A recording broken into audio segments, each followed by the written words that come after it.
Hey, love. Welcome back to the Lift Oneself podcast. I'm your host, Nat Nat. If this is your first time here, welcome home. And if you're returning, thank you for being on this journey with me. If this podcast supports you, please like, share, and leave a review. It helps more people find this space, and it lets me know it's landing where it's meant to. Now it's Tuesday, the day after a long weekend. And if you're anything like me, you might be feeling that tiredness in your muscles, in your bones, that little bit of grogginess in your throat, as you can hear in my voice. It's not the draining kind, though. Sure, there might be a little brain fog, but there's also a sense of alertness underneath it.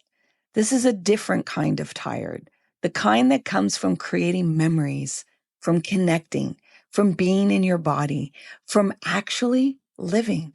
And that kind of living, that's a form of rest too, because rest isn't always about lying down. Sometimes it's dancing, laughing, walking, choosing yourself, doing what you wanted to do, and letting your nervous system soak it all in. And that was this weekend for me. It's been a long time since I felt that kind of momentum of go, go, go. My cousin came for a surprise visit. We took in Dale on Friday night and we laughed. Saturday morning, we went for breakfast and connected with my oldest, Javon. Then in the afternoon, we hit up Urban Fresh Organic Farm. Big love to Paula and Chadwick for hosting such a beautiful event, reminding us as Caribbean people, as community, that we can frolic freely on land, eat organically, and just be at ease. And listen, they'll have their organic eggs out in August, so keep an eye out. Later, I went to Wakefield, and if anyone else was on the Quebec side, you felt that thunderstorm. We had to pull over on the side of the road. It was a little unnerving. There was stress, yet we made it through it. Saturday night, bartending. Sunday night, bartending again. And yes, there were moments where my body wanted to rest. Yet I said, keep going. Let's live this fully. Monday morning, I met up with some ladies for breakfast, and by Monday night, I finally surrendered to sleep. Early bed, full heart. And it reminded me, time is a currency. It's an investment. It's a tool a lot of us forget we even have.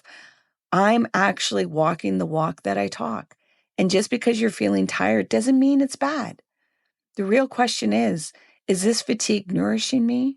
Is this tiredness evidence of a life I actually want to be living? Because the body needs movement. The soul needs connection. This weekend, I gave myself all of that, and it's left me full. The biggest thing is I spent time and connected with people that fill me up, that feel safe, that feel expansive. So if you're feeling a little heavy today, be gentle. You just carried something beautiful. And if you can't trace your fatigue back to joy, laughter, or aliveness, that might be an invitation, a quiet nudge to ask yourself, am I creating a life I want to be tired from? Because we all carry stress, but a lot of it is psychosomatic. Yes, that's a big word. Stress that lives in the body because of our thoughts we keep spinning, because we carry stress, but a lot of it is called psychosomatic. I know it's a big word. Stress that lives in the body because of thoughts we keep spinning, because we try to control everything and we can't. We play these Jedi mind tricks on ourselves, convincing our nervous system that we're in charge of things that were never ours to hold. Or that wonderful perfectionism. If I'm perfect, if everything's perfect, then I'm safe, which we all know is false. And that pressure, it adds up. It's called cortisol. So today, I just want to meet you where you are. Be kind to yourself. Be honest about how you're spending your time. Are your days nourishing you? Are your actions investing in the life you want? Or just draining what's left? Yes, many of us are returning to responsibilities we'd rather not face. Hello, alarm clock, waking up the twins for school schedule, and hello, podcast recording. The system was built that way. The matrix is real, but that doesn't mean you have to carry it all so heavily. You can let go of what's rooted in fear. You can release the perfectionism. You can stop sprinting. Especially if you check in with your body right now, you'll probably notice the tightness, the impulsivity, the drive to go faster, maybe even start listening to those thoughts. But you're allowed to slow down. You're safe to take it at your pace. And speaking of pace, let's take a moment to meet ourselves. Let's take a mindful moment. If it's safe to do so, gently close your eyes. Let your breath move in and out through your nose naturally. No need to force anything, no need to control. Just observe. Let your breath guide your awareness into your body. There may be sensations, warmth, tightness, tingling, resistance. Let them surface. You're safe to feel. You're safe to let go. Surrender the need to control. Release the need to resist and just be.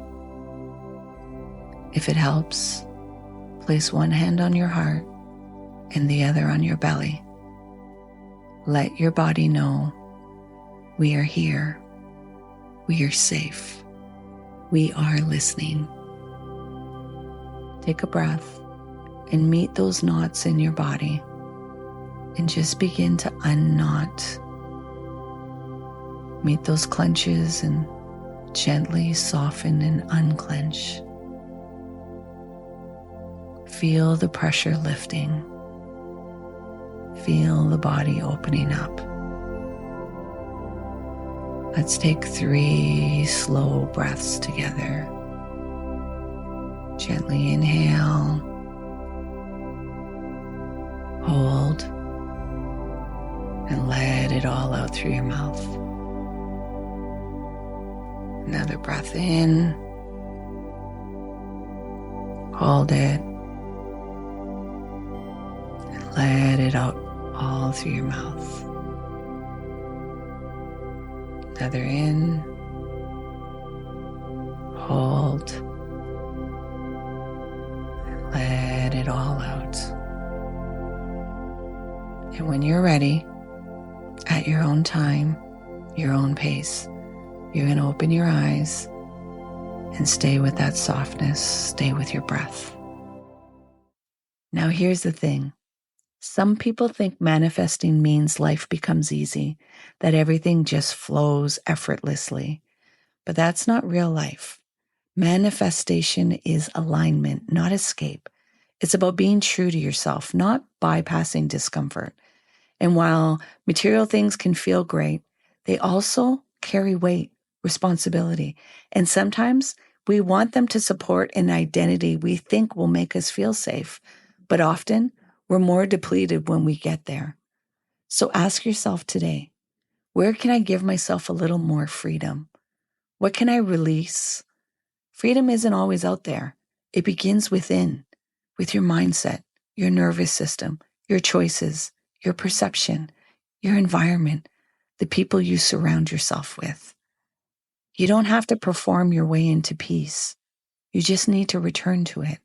And many of us forget that we've drifted from peace, swept up in fear, control, and survival, and most of all, blaming others. But it's not your fault. That's what your nervous system is trained to do.